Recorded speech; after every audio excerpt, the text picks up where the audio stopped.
We'll start with Dubois versus Joyce because that's the real boxing match. But that was one of the strangest things that I've watched, maybe ever. I mean, people have been moaning about Joe Joyce's style for a while. I haven't really watched much of him, but I watched him this time. And there's been various famous descriptions of fighting styles and fighting techniques out there. George Plimpton famously said that when Muhammad Ali was swinging like a man in the rigging on the ropes against George Foreman, he was like a man looking out of his window to see if there was something on his roof.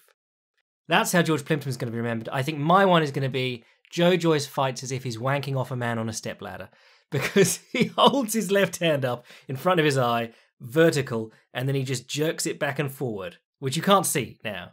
Let the record show that Jack Slack made the wanky motion in front of his face and the microphone.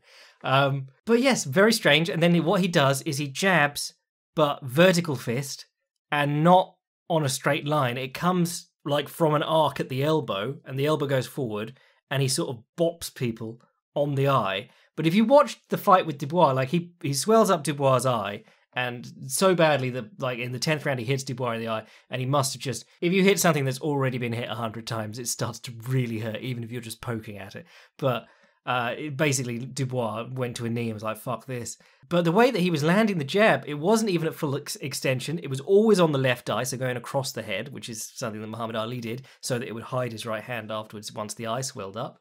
And it was almost always the corner of the glove. You know, gloves, I mean, you can get all kinds of gloves now, but the squarer gloves that you'll see, like the ones Joyce was wearing, they almost have a corner at the top. So it was quite interesting to see him whipping that into Dubois' eye over and over again. And he took some huge blows in the meantime. But yeah, anything that upsets Frank Warren is great, to be honest.